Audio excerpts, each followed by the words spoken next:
古代的九鼎到底是什么？它的前世今生又有着怎样的故事呢？鼎是中国古代用来祭祀的一种重要礼器，大多为3足或4足，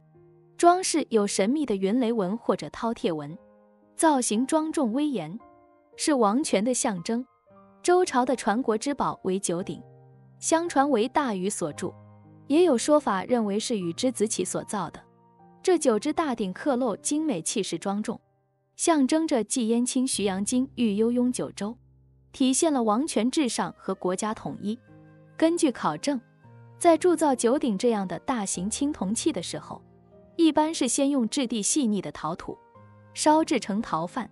然后一块一块地拼接成所要铸造器物的形状，再以木炭为燃料，用铜制的干锅冶炼铜和锡，最后将合金溶液注入陶范中，冷却后砸碎陶范，青铜器就制造成功了。正是因为这陶范只能使用一次，所以每件青铜器都是独一无二的。由于夏朝时期生产力比较落后，而且这一时期并没有大型的青铜器出土，所以这九鼎是否铸造于夏启之时尚不得知。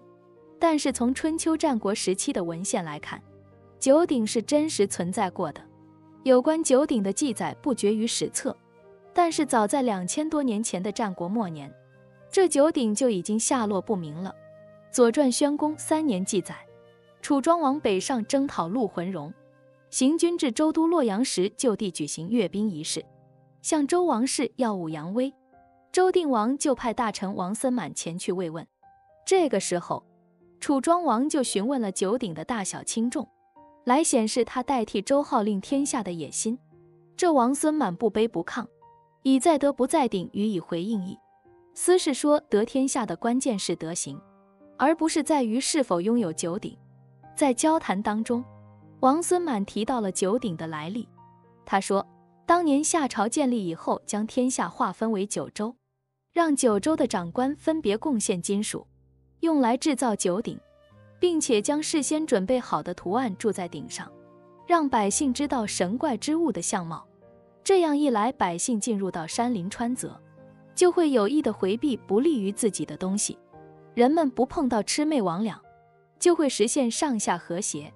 以承蒙上天的护佑。但是后来夏桀昏乱九鼎迁至商朝，前后600年，商暴虐九鼎又迁至周朝。最后王孙满又说，周王室虽然衰败了，但是天命还没有改变，所以不要再问关于九鼎的事情了。楚庄王听了这些话，悻悻而归。由于这九鼎象征着9州，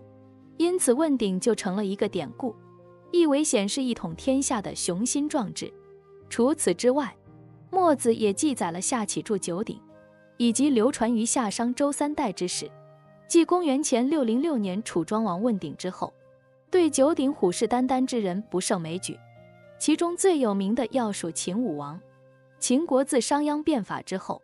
国力迅速发展壮大。秦惠文王时，张仪曾献计，通过进攻韩国来打开进军洛阳的通道，但是没有被秦惠文王采纳。当秦武王继位之后，就打算实施张仪当年的计策了。秦武王对他的大臣朱里吉和甘茂说，寡人生在西戎，从来都没有去过州都洛阳，不曾见识中原的繁华，寡人渴望有一天能够驾车到洛阳游历，亲眼见一见天子的九鼎。如果能够实现这个心愿，就算死也值得了。后来甘茂率兵攻克了宜阳，迎接秦武王前往洛阳。秦武王崇尚勇力，他来到周王室的太庙，指着雍州鼎说道，子雍州之鼎乃秦鼎也，寡人当携归咸阳。但是看守九鼎的官员说，每鼎有1000钧之重，武王定鼎于此，从未移动，无人能举。秦武王他不服气，不顾群臣的劝阻，举起了大鼎，不料却被鼎砸伤了腿，最终因失血过多而死。他临终前说，寡人的愿望已经达成，死而无憾了。秦武王虽然以扛鼎而亡，但是却显露了秦国统一天下的决心。根据《史记》的周本纪、秦本纪记载，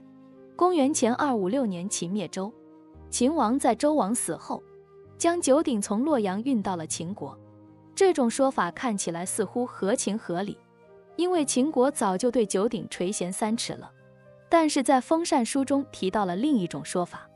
那就是九鼎在秦灭周之前的100年就已经失踪了，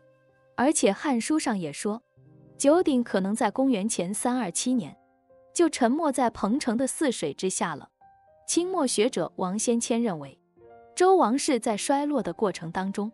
已经没有力量来保护自己，而群雄无不对九鼎是虎视眈眈，因此周王室就销毁了九鼎来制造铜钱，对外则谎称九鼎不知去向。王光谦的说法看似很有道理，现有的史料只能证明周王室遇到了严重的财政危机，但是也无法证实九鼎被销毁之事，所以他的这种说法只是主观臆测。史书记载，秦始皇统一全国之后守天下兵器，销毁之后铸造了12铜人，所以有人认为九鼎也被秦始皇融入了12铜人之中。不过大多数人认为，秦始皇统一天下之时，九鼎已经下落不明了。汉朝建立以后，由于铜人巨大难以移动，因此在后世战乱之时融化铜人，铸造了钱币。后来武则天和宋徽宗都曾经重铸九鼎，但是夏禹所铸的九鼎早就下落不明了。直到今天，九鼎的下落仍然是一个谜。或许直到九鼎重见天日之时，这个千古谜团才会被解开吧。欢迎关注我的频道，这样就不会错过更多精彩内容。